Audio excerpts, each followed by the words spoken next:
ഇന്ന് നമ്മൾ ഓവനൊന്നും ഇല്ലാതെ തന്നെ വീട്ടിൽ ഉണ്ടാക്കിയെടുക്കാൻ പറ്റുന്ന നല്ലൊരു ചോക്ലേറ്റ് കേക്കിൻ്റെ റെസിപ്പിയാണ് ചെയ്യുന്നത്. എപ്പോഴും നമ്മൾ സാധാരണ ചെയ്യുന്ന പോലെ നിന്ന് വ്യത്യാസമായിട്ട് ഇപ്പോൾ സെലിബ്രേഷൻസ് ഒക്കെ വരുന്ന സമയത്ത് കുറച്ച് ഡിഫറെൻ്റ് ആയിട്ട് ചെയ്യണം എന്നൊക്കെ ഉണ്ടെങ്കിൽ കുറച്ച് റിച്ച് ആയിട്ട് വരുന്ന ഒരു കേക്കാണ് കേട്ടോ ഇന്ന് ചെയ്യുന്നത്. പിന്നെ ഇതിൽ മെയിനായിട്ട് നമ്മളൊരു ഹാരിസൺ ചോക്ലേറ്റ് വെച്ചിട്ടാണ് ഈ ഒരു കേക്ക് ചെയ്യുന്നത്. അപ്പോൾ ഇതെങ്ങനെയാണ് ചെയ്യാന്നുള്ളത് നോക്കാം. അപ്പോൾ ഇന്നത്തെ റെസിപ്പി തുടങ്ങുന്നതിന് മുമ്പ് ഒരു ചെറിയ കാര്യം പറയാനുണ്ട്. ഇന്ന് നമ്മൾ മെയിനായിട്ട് ആദ്യം പറഞ്ഞ പോലെ തന്നെ ഈ ഒരു കേക്കിൽ കൂടുതൽ ഉപയോഗിക്കുന്നത് ഹാരിസൺ ചോക്ലേറ്റ് ആണ് കേട്ടോ.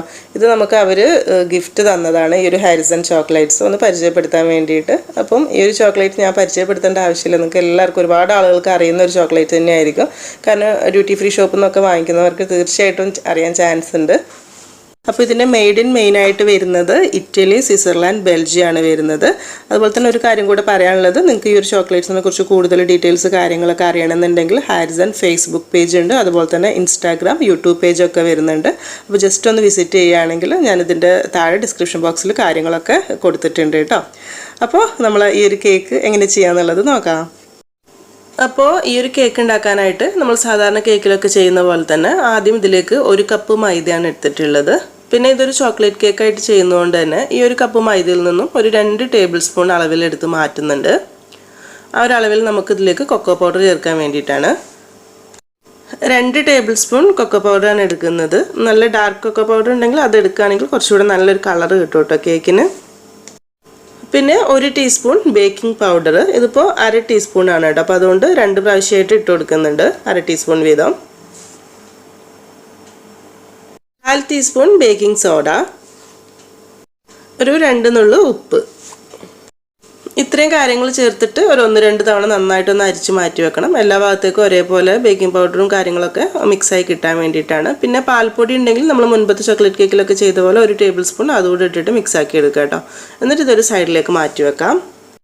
ഇനി ഇതിലേക്ക് 4 മീഡിയം സൈസിലുള്ള മുട്ടയാണ് എടുത്തിട്ടുള്ളത്. എന്നിട്ട് നമുക്കിത് ബീറ്റ് ചെയ്തെടുക്കണം. അപ്പോൾ മുട്ട എടുക്കുന്ന സമയത്ത് എപ്പോഴും പറയുന്ന പോലെ തന്നെ ഫ്രിഡ്ജിൽ നിന്ന് നേരിട്ട് തണുപ്പോട് കൂടെ എടുക്കരുത്. കുറച്ച് മുൻപ് എടുത്ത് വെച്ചിട്ട് തണുപ്പ് മാറിയിട്ട് റൂം ടെമ്പറേച്ചറിലുള്ള മുട്ടയായിരിക്കണം. അപ്പോൾ ഓരോന്നോരോന്ന് ചേർത്ത് കൊടുക്കുക. ഒരു മീഡിയം സ്പീഡിലിട്ടിട്ട് 4 ചേർത്ത് കഴിഞ്ഞിട്ട് ഹൈ സ്പീഡിലിട്ടിട്ട് ഒരു 4-5 മിനിറ്റ് നന്നായിട്ടൊന്ന് ബീറ്റ് ചെയ്തെടുക്കുക. ഏകദേശം ഒരു 4 മിനിറ്റൊക്കെ ബീറ്റ് ചെയ്യുന്ന സമയത്ത് ഇത് അത്യാവശ്യം നന്നായിട്ട് തന്നെ പതഞ്ഞ് വരുന്നുണ്ട്. അപ്പോൾ ഈ സമയത്ത് ഇതിലേക്കുള്ള പഞ്ചസാര ചേർത്ത് കൊടുത്തിട്ട് വേണം ബാക്കി ഒരു 3-4 മിനിറ്റോടെ നന്നായിട്ട് ബീറ്റ് ചെയ്തെടുക്കാൻ. അപ്പോൾ ഒന്ന് സ്പീഡ് കുറച്ച് വെക്കുക. എന്നിട്ട് ഇതിലേക്കുള്ള പഞ്ചസാര ചേർത്ത് കൊടുക്കുക. ഞാനിപ്പോൾ ഒരു 1/4 കപ്പ് പൊടിച്ച പഞ്ചസാരയാണ് കേട്ടോ ചേർക്കുന്നത്. ഒരു 1/2 കപ്പ് പ്ലസ് 2 ടേബിൾ സ്പൂൺ പഞ്ചസാര എടുത്തിട്ട് പൊടിച്ചെടുത്തിട്ടുള്ളതാണിത്. ഫൈനായിട്ട് പൊടിച്ചിട്ടില്ല, ഒന്നങ്ങ് മിക്സിയിലിട്ട് ക്രഷ് ചെയ്തെടുത്തിട്ടുള്ള പൊടി ഇതിലേക്ക് ഇട്ട് കൊടുക്കുക. പഞ്ചസാര ചേർത്തിട്ട് എന്തായാലും ഒരു 4 മിനിറ്റോളം എന്തായാലും ബീറ്റ് ചെയ്തെടുക്കണം കേട്ടോ, 4-5 മിനിറ്റ്. കാരണം എന്നാലും അതാണ് കറക്റ്റ് മിക്സ് ആയിട്ട് കിട്ടുള്ളൂ എല്ലാം കൂടെ. എന്നിട്ട് സ്പീഡ് ഒന്ന് കുറച്ച് വെച്ച് കഴിഞ്ഞിട്ട് ഇനി ബാക്കി കാര്യങ്ങൾ ചേർത്ത് കൊടുക്കുക. 1 ടീസ്പൂൺ വാനില എസൻസ്, പിന്നെ ഇതിലേക്ക് കുറച്ചൊരു ഹേസൽനട്ടിൻ്റെ മിക്സ് എസൻസ് ചേർത്ത് കൊടുക്കുന്നുണ്ട്. ഒരുപാടൊന്നും വേണ്ട, വളരെ കുറച്ച്, ഒരു 3-4 തുള്ളി മതിയാകും. പിന്നെ ഇത് ഇല്ലെങ്കിലും വലിയ കുഴപ്പമൊന്നുമില്ല, നല്ലൊരു ഫ്ലേവറിന് ഒരു ടേസ്റ്റിന് വേണ്ടിയിട്ട് മാത്രം. അടുത്തതിന് നമ്മൾ ഒരു 1/2 കപ്പ് പാലാണ്, 1/2 കപ്പ് നിറച്ചെടുത്തിട്ടില്ല, 1/2 കപ്പിൻ്റെ അടുത്ത് പാലെടുത്തിട്ട് ഒരു ചെറിയ ചൂടുള്ള പാലാണ് കേട്ടോ ഒഴിച്ചു കൊടുക്കുന്നത്. അത് കുറച്ചായിട്ട് ഒഴിച്ചു കൊടുക്കാം.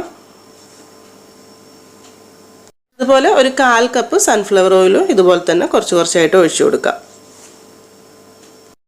ഇനി നമ്മൾ ആദ്യം റെഡിയാക്കി വെച്ചിട്ടുള്ള ഒരു മൈദ കൊക്കോ പൗഡറിൻ്റെ ഒക്കെ മിക്സ് കുറച്ചായിട്ട് ഇട്ടിട്ട് ഇതുപോലെ ഒന്ന് ഫോൾഡ് ചെയ്യുന്ന രീതിയിലാക്കി എടുക്കുക. അപ്പോൾ ഞാനിപ്പോൾ ബീറ്ററിൽ തന്നെയാണ് ചെയ്യുന്നത്, നിങ്ങൾക്ക് കംഫർട്ട് ആണെങ്കിൽ മാത്രം ചെയ്താൽ മതി.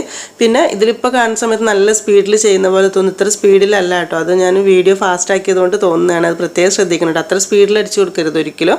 അപ്പോൾ മൊത്തത്തിൽ ആ ഒരു മുട്ട പതഞ്ഞ് വന്ന ഒരു പദം നഷ്ടപ്പെടും. എപ്പോഴും നമ്മൾ മിക്സായി കഴിയുന്ന സമയത്ത് ഇതുപോലെ ഒരു മുട്ട പതഞ്ഞിരിക്കുക തന്നെ വേണം, മൈദയുടെ ഒരു കട്ടി പോലെ തോന്നാൻ പാടില്ല. അപ്പോൾ നമ്മൾ പണ്ടത്തൊക്കെ കേക്കിൽ ചെയ്ത പോലെ തന്നെ ഇതുപോലത്തെ സ്പാച്ചിൽ വെച്ചിട്ട് പൊടി കുറച്ച് ഇട്ടിട്ട് മിക്സ് ചെയ്തെടുക്കാനാണ് നിങ്ങൾക്ക് ഇഷ്ടം, അതാണ് കംഫർട്ടബിൾ ആയിട്ട് തോന്നുന്നതെന്നുണ്ടെങ്കിൽ അതുപോലെ ചെയ്താൽ മതി കേട്ടോ. ഇത് ഞാനൊരു 8 ഇഞ്ചിൻ്റെ കേക്ക് ടിന്നിലേക്ക് അതിൻ്റെ അടിഭാഗത്തൊരു ബട്ടർ പേപ്പർ വെച്ചിട്ടുണ്ടായിരുന്നു, അതിന് മേലേക്കാണ് ഒഴിച്ചു കൊടുക്കുന്നത്. ഒഴിച്ചു കൊടുത്തിട്ട് ഇതുപോലെ സ്ക്വയർ വെച്ചിട്ട് ഒന്ന് വരച്ചു കൊടുക്കുക. നമ്മൾ അതിൻ്റെ എയർ ബബിൾസൊക്കെ ഒന്ന് പോകാൻ വേണ്ടിയിട്ടാണ്. അല്ലെങ്കിൽ നന്നായിട്ട് ഒന്ന് ടാപ്പ് ചെയ്ത് കൊടുക്കുക. ഇതുപോലെ പാത്രം എടുത്തിട്ട് നന്നായിട്ടൊന്ന് കൊട്ടി കൊടുത്താൽ മതിയാകും. അപ്പോൾ ആ എയർ ബബിൾസൊക്കെ പുറത്തേക്ക് പോയിക്കോളും. ഇപ്പോൾ ഇവിടെ ഞാൻ ആദ്യം പറഞ്ഞ പോലെ തന്നെ ഓവൻ ഇല്ലാതെയാണ് ചെയ്യുന്നത്. അപ്പോൾ ഒരു വലിയ പാത്രം ചൂടാക്കി എടുത്തിട്ടുണ്ട്. നോൺ സ്റ്റിക്ക് പാത്രം തന്നെ വേണമെന്നില്ല, നമ്മൾ സാധാരണ അലുമിനിയം പാത്രം ആയാലും മതി. ഒന്ന് അടച്ചു വെക്കാൻ പാകത്തിന് അതിലൊരു തട്ടും കൂടെ വെച്ചിട്ട് ഇതൊന്ന് അടച്ചു വെച്ചിട്ട് ഒരു 4-5 മിനിറ്റ് ഹൈ ഫ്ലെയിമിൽ ഒന്ന് ചൂടാക്കി എടുക്കുന്നുണ്ട്. അത് കഴിഞ്ഞിട്ട് ഈ ചൂടായിരിക്കുന്ന ഇതിൻ്റെ മേലേക്ക് നമ്മൾ റെഡിയാക്കിയിട്ടുള്ള കേക്ക് ടിന്ന് വെക്കുകയാണ് ചെയ്യുന്നത്. അപ്പോൾ പഴയ ഒരു നോൺ സ്റ്റിക്ക് പാത്രമൊക്കെ ഉണ്ടെങ്കിൽ അതെടുത്ത് വെക്കുന്നതായിരിക്കും കുറച്ചുകൂടെ നല്ലത് കേട്ടോ. പിന്നെ നമ്മൾ പണ്ടൊക്കെ ചെയ്ത പോലെ ഉപ്പിട്ടിട്ട് ബേക്ക് ചെയ്യാൻ താല്പര്യം ഉണ്ടെങ്കിൽ അങ്ങനെ ചെയ്യാം. പക്ഷേ അന്ന് അങ്ങനെ ചെയ്തിരുന്നു, പക്ഷേ അതിൻ്റെ ഒരു ആവശ്യമില്ല. ഇങ്ങനെ തന്നെ നമുക്ക് സുഖമായിട്ട് ബേക്കായി കിട്ടും. ഞാനിപ്പോൾ ഇങ്ങനെ കാണിക്കാൻ കാരണം എന്താണെന്ന് വെച്ചാൽ കുറച്ച് ആളുകളൊക്കെ മുൻപ് പറഞ്ഞിട്ടുണ്ടായിരുന്നു, അവർ ഉപ്പിട്ട് ബേക്ക് ചെയ്യുന്ന സമയത്ത് ചില ആളുകൾക്ക് അവർ കേക്കിന് ആ ഒരു ഉപ്പിൻ്റെ ഒക്കെ ഒരു സ്മെല്ല് ഫീൽ ചെയ്യുന്നുണ്ടെന്ന്. അപ്പോൾ അതുകൊണ്ട് അത് ഒഴിവാക്കിയിട്ട് ഇങ്ങനെ വേണമെങ്കിലും ചെയ്യാം, സുഖമായിട്ട് ബേക്കായിട്ട് കിട്ടും. അപ്പോൾ ഇതിൻ്റെ ബേക്കിംഗ് ടൈം എന്ന് പറയുന്നത് നമ്മൾ ഇതിലേക്ക് ബാറ്റർ വെച്ച ഉടനെ ഒരു 2 മിനിറ്റ് ഹൈ ഫ്ലെയിമിൽ തന്നെ കൊടുക്കുക. എന്നിട്ട് തീ നന്നായിട്ടൊന്ന് കുറച്ച് വെച്ചിട്ട് ഏകദേശം ഒരു 30-35 മിനിറ്റ്, ചിലപ്പോൾ ഒരു 40 മിനിറ്റ്, ഓരോരുത്തരും ഗ്യാസിൻ്റെ ഒരു തീക്ക് അനുസരിച്ചിട്ട് ചിലപ്പോൾ സമയത്തിൽ വ്യത്യാസം വരും. ഇപ്പോൾ ഏകദേശം ഒരു 35 മിനിറ്റ് കഴിഞ്ഞ് നോക്കുന്ന സമയത്ത് കേക്കൊക്കെ നന്നായിട്ട് പൊങ്ങി കറക്റ്റായിട്ട് ബേക്കായിട്ട് തന്നെ വന്നിട്ടുണ്ട് കേട്ടോ. ഇങ്ങനെ തൊട്ട് നോക്കുന്ന സമയത്ത് മേൽഭാഗത്തൊന്നും ഒട്ടുന്ന പ്രശ്നമൊന്നുമില്ല, കറക്റ്റായിട്ട് തന്നെയാണ് വന്നിട്ടുള്ളത്. അപ്പോൾ എന്തായാലും നമ്മൾ ഒന്നുകൂടെ ഒന്ന് ഉറപ്പ് വരുത്താൻ വേണ്ടിയിട്ട് ഒരു സ്ക്വയറോ കത്തിയോ എന്തെങ്കിലും വെച്ചിട്ട് കറക്റ്റ് അതിന് നടുഭാഗത്തേക്കൊന്ന് കുത്തി നോക്കണം. അപ്പോൾ അതിൽ മാവൊന്നും ഒട്ടിപ്പിടിക്കുന്നില്ല, ക്ലിയർ ആയിട്ട് വന്നിട്ടുണ്ടെങ്കിൽ കറക്റ്റായിട്ട് ബേക്ക് ആയിട്ടുണ്ടാവും. അല്ലെങ്കിൽ കുറച്ച് സമയം കൂടെ വെച്ചിട്ട് എന്തായാലും വേവിച്ച് ബേക്ക് ചെയ്തെടുക്കണം കേട്ടോ. അപ്പോൾ ഇത് ചൂടാറാൻ വേണ്ടിയിട്ട് ഒരു സൈഡിലേക്ക് മാറ്റി വെക്കാം. ഒരു 2-3 മിനിറ്റ് അതിൽ തന്നെ വെച്ച് ചെറുതായിട്ടൊന്ന് ചൂട് പോകുന്ന സമയത്ത് ഇതുപോലെ സൈഡ് വിടിയിച്ചു കൊടുക്കുക. ഒരുപാട് സമയം കേക്ക് ടിന്നിൽ തന്നെ വെക്കണ്ട. എന്നിട്ടൊരു വയറാക്കിലേക്കോ പാത്രത്തിലേക്കോ ആട്ടോ ഒന്ന് കമിഴ്ത്തി എടുക്കുക. നല്ലോണം ഒന്ന് ചൂടാറാൻ വേണ്ടിയിട്ട്. വയറാക്ക് ഉണ്ടെങ്കിൽ അതിലേക്ക് തന്നെ എടുക്കട്ടെ, അപ്പോൾ കറക്റ്റ് നല്ലോണം ചൂടാറി കിട്ടിക്കോളും. എന്നിട്ട് ഇതിൻ്റെ മേലെ വെച്ചിട്ടുണ്ടായിരുന്ന ആ ഒരു ബട്ടർ പേപ്പറും കൂടെ മാറ്റിയിട്ട് വേണം വെക്കാനായിട്ട്. അപ്പോൾ ഓവനില്ലാതെ ഉണ്ടാക്കിയിട്ടുള്ള ഈ ഒരു കേക്ക് നമുക്ക് നല്ല ഉഷാറായിട്ട് തന്നെ കിട്ടിയിട്ടുണ്ട് കേട്ടോ. നല്ല സോഫ്റ്റാണ് ഈ ഒരു കേക്ക്, കാണുമ്പോൾ തന്നെ നമുക്ക് മനസ്സിലാകും. ഈ ഒരു കേക്ക് നന്നായിട്ട് 2-3 മണിക്കൂർ ഇരുന്ന് ചൂടാറിയതിന് ശേഷമാണ് ഇപ്പോൾ ഞാനിത് മുറിച്ചെടുക്കുന്നത്. നമുക്ക് പൈസിങ് ചെയ്യാനായിട്ട് തുടങ്ങുകയാണ്. അപ്പോൾ മുറിക്കുന്ന സമയത്ത് ഒരു 3 ലെയറായിട്ടാണ് ഞാൻ കട്ട് ചെയ്യുന്നത്. 4 വേണമെങ്കിൽ അങ്ങനെ ചെയ്യാം, ചെറുതായിട്ട് മതി എന്നുണ്ടെങ്കിൽ. അപ്പോൾ ഇത് ഐസിങ് ചെയ്യുന്ന സമയത്ത് എപ്പോഴും ചൂടാറിയ ശേഷം തന്നെ കേക്ക് കട്ട് ചെയ്യണം കേട്ടോ, അപ്പോഴാണ് നമുക്ക് ഒരു കറക്റ്റിൽ കിട്ടുള്ളൂ. അടുത്തത് ഇതിലേക്കുള്ള വിപ്പിംഗ് ക്രീം റെഡിയാക്കി എടുക്കുക. ഞാനിപ്പോൾ ഇവിടെ ഒരു 1.25 കപ്പ് മാക്ടോപ്പിൻ്റെ ക്രീമാണ് എടുത്തിട്ടുള്ളത്. 1.5 കപ്പ് മതിയെങ്കിൽ അത്യാവശ്യം ഉണ്ടാവും. നല്ലൊരു ക്രീം വേണമെങ്കിൽ 1.25 കപ്പ് എടുക്കുക. ക്രീം എടുക്കുന്ന സമയത്ത് എപ്പോഴും പറയുന്ന പോലെ തന്നെ ഫ്രിഡ്ജിൽ താഴെ വെച്ചിട്ട് നന്നായിട്ട് തണുത്തിരിക്കുന്ന ക്രീം വേണം എടുക്കാനായിട്ട്. ഫ്രീസറിൽ വെച്ച് കട്ടിയായിരിക്കുന്ന ക്രീം എടുക്കരുത് കേട്ടോ. അങ്ങനെ ആവുന്ന സമയത്ത് പെട്ടെന്ന് ബീറ്റായി റെഡിയായി കിട്ടും, പക്ഷെ പെട്ടെന്ന് മെൽറ്റ് ആവും ചെയ്യും. അപ്പോൾ അതൊന്ന് ശ്രദ്ധിക്കണേ. പിന്നെ ഈ ഒരു ക്രീമിലേക്ക് നല്ലൊരു ടേസ്റ്റിന് വേണ്ടിയിട്ട് ഒരു 2.5 ടേബിൾ സ്പൂൺ ടോഫി ചേർക്കുന്നുണ്ട്.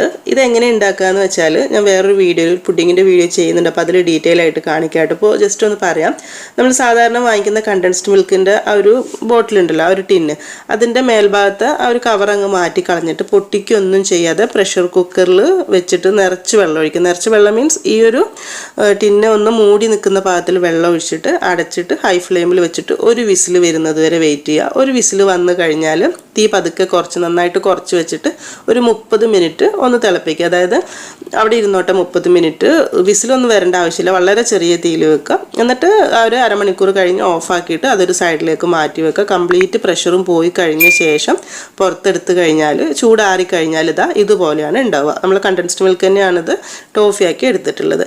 അതൊരു 2.5 ടേബിൾ സ്പൂൺ ഇതിലേക്ക് ചേർത്ത് കൊടുക്കാം. ഇതിൻ്റെ കൂടെ തന്നെ ഹേസൽനട്ട് മിക്സും കുറച്ചൊരു 2-3-4 തുള്ളി ഒറ്റിച്ച് കൊടുക്കുന്നുണ്ട്. ചെറിയൊരു കളർ ചേഞ്ചും ഒരു നല്ല ഫ്ലേവറും ആയിരിക്കും. എന്നിട്ട് നന്നായിട്ട് ഒന്നുകൂടെ മിക്സ് ആക്കി എടുക്കണം.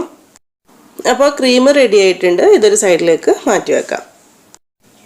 ഐസിങ് ചെയ്യാനായിട്ട് തുടങ്ങുമ്പം ആ ഒരു കേക്ക് ബോർഡിൽ കുറച്ച് ക്രീം ഇതുപോലെ ആക്കി കൊടുക്കുന്നത് നന്നായിരിക്കും. കേക്ക് അങ്ങോട്ടും ഇങ്ങോട്ടൊന്നും തെന്നി മാറാതിരിക്കാൻ വേണ്ടിയിട്ടാണ്. സുഖമായിട്ട് ചെയ്യാനായിട്ട് പറ്റും. പിന്നെ കേക്കിൻ്റെ ഏറ്റവും മേലെ നിന്ന് ഏറ്റവും മുകൾ ഭാഗത്ത് നിന്ന് കട്ട് ചെയ്തെടുത്തിട്ടുള്ള പീസാണ് കേട്ടോ ആദ്യം വെക്കുന്നത്. അപ്പോൾ നമുക്ക് നല്ല ഷേപ്പിലാക്കി എടുക്കാൻ പറ്റും. പിന്നെ ഇതിലേക്ക് ആവശ്യത്തിന് ഷുഗർ സിറപ്പ് ആക്കി കൊടുക്കുക. ഷുഗർ സിറപ്പ് ആക്കുന്ന സമയത്ത് അത്യാവശ്യം ഒന്ന് കേക്ക് നനഞ്ഞിരിക്കണം കേട്ടോ, എന്നാൽ തന്നെയാണ് കേക്ക് സോഫ്റ്റ് ഉണ്ടാവുള്ളൂ. അതിൻ്റെ മേലേക്ക് ക്രീം ആക്കി കൊടുക്കുക. അപ്പോൾ നിങ്ങൾക്ക് എങ്ങനെയാണ് ക്രീം ആക്കാൻ സൗകര്യം എന്നുണ്ടെങ്കിൽ അതുപോലെ ആക്കി കൊടുത്താൽ മതി. ഞാനിപ്പോൾ ഇവിടെ ക്യൂക്ക് ഐസിങ് ടിപ്പ് എടുത്തിട്ടുണ്ട് എളുപ്പത്തിന് വേണ്ടിയിട്ട് കേട്ടോ.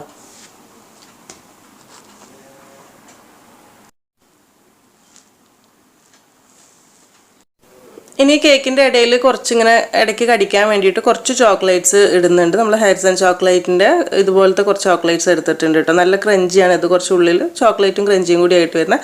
അതൊരു 3-4 അല്ലെങ്കിൽ 4-5 എടുത്തിട്ട് ഇതുപോലെ ചെറുതായിട്ടൊന്ന് മുറിച്ചെടുക്കുക. എന്നിട്ട് നമ്മൾ ഓരോ ലെയർ ഇങ്ങനെ കേക്ക് വെക്കുന്ന സമയത്ത് അതിന് മേലേക്ക് കുറച്ച് ഇട്ട് കൊടുക്കുന്നുണ്ട്. കൂടുതൽ വേണമെങ്കിൽ കൂടുതൽ ഇട്ട് കൊടുക്കാം കേട്ടോ, കാരണം ഇത് ഇടയ്ക്ക് കടിക്കുമ്പോൾ നല്ല ടേസ്റ്റ് ഉണ്ട്. എന്നിട്ടിനി ഇതിൻ്റെ മുകളിലേക്ക് അടുത്ത പീസ് കേക്ക് വെച്ച് കൊടുക്കുക. ബാക്കി കാര്യങ്ങളൊക്കെ നമ്മൾ സാധാ ആദ്യം ചെയ്ത പോലെ തന്നെയാണ് ചെയ്യുന്നത്. ഷുഗർ സിറപ്പ്, ക്രീം, കാര്യങ്ങളൊക്കെ തന്നെ. ക്രീം ആക്കുന്ന സമയത്ത് പിന്നെ നമുക്ക് കേക്ക് കട്ട് ചെയ്ത് കഴിക്കുന്ന സമയത്ത് എത്രത്തോളം ക്രീം വേണമെന്നുണ്ടെങ്കിൽ ആ ഒരു രീതിയിലാക്കി കൊടുക്കണം കേട്ടോ. ഇനി ഇതിൻ്റെ മേൽഭാഗത്തും കുറച്ച് ചോക്ലേറ്റ് വെച്ച് കൊടുത്തിട്ട് അടുത്ത പീസ് കേക്ക് വെക്കുകയാണ് ചെയ്യുന്നത്.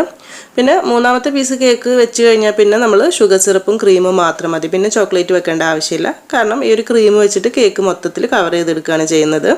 അപ്പോൾ ആദ്യം ക്രീം ചെയ്യുന്ന സമയത്ത് ചെറിയൊരു ക്രം കോട്ട് പോലെ കൊടുക്കുക. ഇതുപോലെ സൈഡിലൊക്കെ ചെറിയ രീതിയിലാക്കിയിട്ട് എന്നിട്ട് ഇത് ഫ്രിഡ്ജിൽ വെച്ചിട്ട് ഒരു 10-15 മിനിറ്റ് ഒന്ന് തണുത്തതിന് ശേഷം ബാക്കി ക്രീം ചെയ്യുകയാണെങ്കിൽ പെട്ടെന്ന് നമുക്ക് ഫിനിഷിങ് റെഡിയാക്കി എടുക്കാനായിട്ട് പറ്റും. ഇപ്പോൾ ഇതൊരു 10 മിനിറ്റ് ഫ്രീസറിൽ വെച്ചെടുത്തതാണ് ഞാൻ. സമയമുണ്ടെങ്കിൽ 10-15 മിനിറ്റ് ഫ്രിഡ്ജിലായാലും മതി. ഫ്രീസറിലാകുന്ന സമയത്ത് പെട്ടെന്ന് എടുക്കാനായിട്ട് പറ്റും. ഇനി നമ്മൾ ബാക്കിയുള്ള ക്രീം മൊത്തത്തിൽ കൊടുത്തിട്ട് നന്നായിട്ട് കവർ ചെയ്തെടുക്കുകയാണ് ചെയ്യുന്നത് ക്രീം വെച്ചിട്ട്. അപ്പോൾ കഴിയുന്ന പോലെയൊക്കെ ഷേപ്പാക്കി എടുക്കാം. കേക്കിൻ്റെ സൈഡും മേൽഭാഗമൊക്കെ കഴിയുന്ന പോലെ ഷേപ്പാക്കി എടുക്കുക. പിന്നെ ഞാൻ സൈഡിൽ സ്ക്രേപ്പർ വെച്ചിട്ട് ചെറുതായിട്ട് വരയ്ക്കുന്നുണ്ട്. അപ്പോൾ അതുകൊണ്ട് ഒരുപാട് സമയം ചെയ്തിട്ടില്ല, എന്നാലും അത്യാവശ്യം കഴിയുന്ന പോലെയൊക്കെ ചെയ്ത് വൃത്തിയാക്കി എടുക്കുക കേട്ടോ.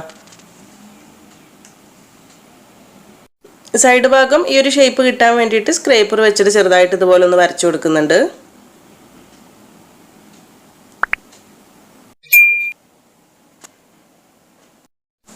ഇനി കേക്കിൻ്റെ സൈഡിൽ കുറച്ച് ചോക്ലേറ്റ് ഡ്രിപ്പ് ചെയ്തെടുക്കാൻ വേണ്ടിയിട്ട് ഒരു 1/2 കപ്പ് ചോക്ലേറ്റ്, അതായത് ഡാർക്ക് കോമ്പൗണ്ട് ചോക്ലേറ്റ് ഗ്രേറ്റ് ചെയ്തെടുത്തിട്ടുണ്ട്. ഇതിലേക്കൊരു 1.5 ടീസ്പൂൺ ബട്ടർ ഇട്ട് കൊടുക്കുക, നല്ലൊരു ഗ്ലൈസിങ് കിട്ടാൻ വേണ്ടിയിട്ടാണ്. എന്നിട്ടൊരു 5 ടേബിൾ സ്പൂൺ നമ്മൾ ഈ ഒരു മാക്ടോപ്പിൻ്റെ വിപ്പിംഗ് ക്രീം തന്നെയാണ് എടുത്തിട്ടുള്ളത്. ഇതിന് പകരം ഫ്രഷ് ക്രീം വേണമെങ്കിലും എടുക്കുക. അപ്പോൾ ഈ ഒരു ക്രീം ഞാനിപ്പോൾ ഓവനിൽ വെച്ചിട്ട് മൈക്രോവേവിൽ വെച്ചിട്ട് ഒരു 10 സെക്കൻഡ് ഒന്ന് ചൂടാക്കി എടുത്തതാണ് കേട്ടോ. ചൂടുള്ള വിപ്പിംഗ് ക്രീമാണ് ഇതിലേക്ക് ഒഴിച്ചു കൊടുക്കുന്നത്, ജസ്റ്റ് ഒന്ന് മെൽട്ടാക്കി എടുക്കാൻ വേണ്ടിയിട്ട് മാത്രം. ഇതൊരു 1 മിനിറ്റ് ഇങ്ങനെ തന്നെ ഇരുന്നോട്ടെ. ഇപ്പം തന്നെ മിക്സ് ആക്കണ്ട കേട്ടോ, കാരണം ആ ഒരു ക്രീമിൻ്റെ ചൂട് കൊണ്ട് ചോക്ലേറ്റും കൂടെ മെൽട്ടായിട്ട് കിട്ടണം നമുക്ക്. അപ്പോൾ ഒരു 1 മിനിറ്റ് കഴിഞ്ഞതിന് ശേഷം ഇതുപോലെ നന്നായിട്ട് മിക്സ് ആക്കി എടുത്താൽ കറക്റ്റായിട്ട് തന്നെ കിട്ടും. ഇപ്പോൾ ഞാനിപ്പോൾ ഇങ്ങനെ മെൽട്ടാക്കാൻ വേണ്ടി ഇങ്ങനെയാണ് ചെയ്തിട്ടുള്ളത്. ഇതിന് പകരം നമ്മൾ മുൻപ് ചെയ്ത പോലെ ഡബിൾ ബോയിൽ ചെയ്തെടുക്കുക കേട്ടോ. അതായത് ക്രീമും ആ ഒരു ചോക്ലേറ്റും കൂടെ ഒന്നിച്ചൊരു പാത്രത്തിൽ ഇട്ടിട്ട് അടിയിൽ വേറൊരു പാത്രത്തിൽ വെള്ളം തിളപ്പിച്ചിട്ട് അതിന് മേലെ വെക്കുക. ആ ഒരു ചൂട് കൊണ്ട് മെൽട്ടാക്കി എടുത്താലും മതി. ഇതിപ്പോൾ ഇങ്ങനെ നോക്കുന്ന സമയത്ത് മെൽട്ടാവാൻ കുറച്ച് ബുദ്ധിമുട്ടുണ്ടെങ്കിൽ താഴെ ഒരു പാത്രത്തിൽ നല്ല തിളച്ച വെള്ളം കുറച്ച് വെക്കുക. എന്നിട്ട് അതിൻ്റെ മേലെ വെച്ചിട്ടൊന്ന് മിക്സ് ആക്കി എടുക്കുകയാണെങ്കിൽ ആ ഒരു ചൂട് തട്ടിയിട്ട് പെട്ടെന്ന് തന്നെ അത് മെൽട്ടായി റെഡിയായി കിട്ടിക്കോളൂ കേട്ടോ. ഇതായിപ്പോൾ കാണുന്ന സമയത്ത് നമുക്ക് മനസ്സിലാവും ആ ഒരു രീതിയിലായി കിട്ടിയിട്ടുണ്ട്. അപ്പോൾ ഇത് ഈ ഒരു രീതിയിലാണ് വേണ്ടത്. ഇത് ഇതുപോലൊരു പൈപ്പിംഗ് ബാഗിലേക്ക് എടുത്തിട്ടുണ്ട് ചെറുതായിട്ടൊന്ന് ചൂടാറുന്ന സമയത്ത്. എന്നിട്ട് നമ്മൾ റെഡിയാക്കി വെച്ചിട്ടുള്ള കേക്കിൻ്റെ മേലേക്ക് സൈഡിലൂടെയൊക്കെ ഇങ്ങനെ കൊടുക്കുകയാണ് ചെയ്യുന്നത് കേട്ടോ. അപ്പോൾ നേരത്തെ ഒരു കാര്യം പറയാൻ വേണ്ടി വിട്ടുപോയി. നമ്മൾ ഈ ഒരു ഗനാഷൊക്കെ റെഡിയാക്കുന്ന ആ ഒരു സമയം ഈ ഒരു കേക്ക് ഫ്രിഡ്ജിൽ വെച്ചാൽ മതി. ഫ്രീസറിൽ വെക്കേണ്ട ആവശ്യമില്ല, ഒന്നങ്ങ് ഫ്രിഡ്ജിൽ വെച്ചാൽ മതി കേട്ടോ. അപ്പോൾ സൈഡിൽ ഒഴിച്ചിട്ട് ബാക്കിയുള്ളത് ഇതിൻ്റെ മേലേക്ക് മൊത്തത്തിൽ ഇങ്ങനെ ഒഴിച്ചു കൊടുക്കാം.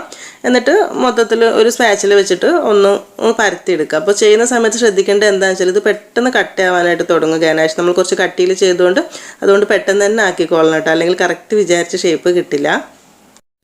ഇനി കേക്കിൻ്റെ മേലെ എന്തെങ്കിലും ഡിസൈൻ ചെയ്യണമെന്നുണ്ടെങ്കിൽ ഞാനിപ്പോൾ ഇവിടെ ചെയ്യുന്നത് എന്താണെന്ന് വെച്ചാൽ ഒരു നോസിൽ എടുത്തിട്ട് പൈപ്പിംഗ് ബാഗിലേക്ക് ഇട്ടിട്ടുണ്ട്. എന്നിട്ട് അതിൻ്റെ ഒരു സൈഡിൽ കുറച്ചൊരു പീച്ച് കളർ ആക്കി കൊടുക്കുന്നുണ്ട്. ഇതിപ്പോൾ കാണിക്കാൻ കാരണം എന്താണെന്ന് വെച്ചാൽ ഞാൻ 2 ദിവസം മുമ്പ് ഒരു കേക്ക് നമ്മളെ സ്റ്റോറിയിൽ ഇട്ടിട്ടുണ്ടായിരുന്നു. അപ്പോൾ കുറച്ച് ആളുകൾ ചോദിച്ചിട്ടുണ്ടായിരുന്നു എങ്ങനെയാണ് ആ ഒരു മേലേക്കൂടുള്ള ലൈൻ കളർ വരുന്നതെന്നുള്ളത് കേട്ടോ. അപ്പോൾ അതുകൊണ്ടൊന്ന് കാണിക്കുകയാണ്. നമ്മൾ ആ ഒരു പൈപ്പിംഗ് ബാഗിൻ്റെ സൈഡിൽ ഒരു സ്ക്വയറിൽ കളറാക്കിയിട്ട് ഒന്നങ്ങ് വരച്ചു കൊടുത്താൽ മതി. എന്നിട്ട് ഇഷ്ടമുള്ള നോസിലിട്ടിട്ട് ബാക്കി വിപ്പിംഗ് ക്രീം ഇട്ട് കൊടുക്കുക. എന്നിട്ട് നമുക്ക് ഇഷ്ടമുള്ള ഡിസൈൻ ഇതുപോലെ കൊടുക്കുക.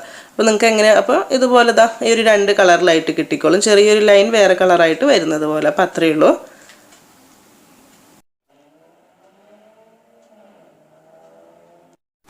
ഈ സെയിം നോസിൽ വെച്ചിട്ട് തന്നെ കേക്കിൻ്റെ അടിഭാഗത്തും ഇതുപോലത്തെ ഒരു ഡിസൈനാണ് കൊടുക്കുന്നത്. ഇപ്പോൾ ഒരു ക്രീമിൻ്റെ മൊത്തം പരിപാടിയും കഴിഞ്ഞിട്ടുണ്ട് കേട്ടോ. ഇനി കേക്കിൻ്റെ മുകൾ ഭാഗത്ത് ഹാരിസൻ്റെ ഈ ചോക്ലേറ്റാണ് ഞാനിപ്പോൾ കൊടുക്കുന്നത്. ചോക്ലേറ്റ് നമുക്ക് ഇഷ്ടമുള്ള പോലെ കേക്കിൻ്റെ മേലെ എങ്ങനെ വെക്കാൻ ഇഷ്ടമെന്നുണ്ടെങ്കിൽ വെക്കാം. ഞാനിപ്പം ഈ ഒരു രീതിയിൽ ഒന്ന് ഇടവിട്ട് ഇങ്ങനെ വെച്ച് കൊടുക്കുകയാണ് ചെയ്യുന്നത് കേട്ടോ. കേക്കിൻ്റെ മുകളിലേക്കും കുറച്ച് ചോക്ലേറ്റ്സ് കൂടുതൽ വെച്ച് കൊടുക്കുന്നുണ്ട്. ഇതൊക്കെ നമ്മളെ കയ്യിലുള്ളതിനനുസരിച്ചിട്ട് വെച്ച് കൊടുത്താൽ മതി കേട്ടോ. ഞാൻ എന്തായാലും കയ്യിലുള്ളതുകൊണ്ട് കുറച്ച് കൂടുതൽ വെക്കുന്നുണ്ട്. അപ്പോൾ ഇതാണ് നമ്മൾ കേക്കിൻ്റെ ഫൈനൽ ലുക്ക്. ശരിക്കും ഒരു 1-2 മണിക്കൂർ ഫ്രിഡ്ജിൽ വെച്ച് തണുപ്പിച്ചതിന് ശേഷം വേണം കേട്ടോ അത് കട്ട് ചെയ്യാൻ എടുക്കാനായിട്ട്. അപ്പോൾ ഞാനിപ്പോൾ ഇവിടെ മേലെ ഭാഗത്ത് വെച്ചിട്ടുള്ള ചോക്ലേറ്റ്സ് ഉണ്ടല്ലോ, അത് നമ്മൾ ഫ്രിഡ്ജിലൊക്കെ വെച്ച് തണുപ്പിച്ചെടുത്തതിന് ശേഷം സെർവ് ചെയ്യാൻ വേണ്ടി എടുക്കുന്നതിന് മുൻപ് ഒരു ഭംഗിക്ക് വേണ്ടിയിട്ട് വെച്ചാൽ മാത്രം മതി വെക്കുന്നുണ്ടെങ്കിൽ. ശരിക്കും നല്ല സോഫ്റ്റ് ആയിട്ടും ടേസ്റ്റി ആയിട്ടുള്ളൊരു കേക്ക് തന്നെയാണിത്. നിങ്ങൾക്ക് എന്തായാലും ഇഷ്ടപ്പെടുമെന്ന് വിചാരിക്കുന്നു. ക്രിസ്മസ് ന്യൂ ഇയർ ഒക്കെ വരുന്ന സമയത്ത് എന്തായാലും കേക്കൊക്കെ ചെയ്ത് വെക്കുന്നുണ്ടെങ്കിൽ ഫീഡ്ബാക്കൊക്കെ അറിയിക്കുക. പിന്നെ ഒരു വീഡിയോ ഇഷ്ടമായിട്ടുണ്ടെന്നുണ്ടെങ്കിൽ എന്തായാലും ലൈക്ക് ചെയ്യാനും ഷെയർ ചെയ്യാനും കൂടെ മറക്കരുത് കേട്ടോ. അപ്പോൾ ഇനി എന്തായാലും നല്ലൊരു റെസിപ്പി ആയിട്ട് പുതിയ വീഡിയോയിൽ കാണാം. താങ്ക്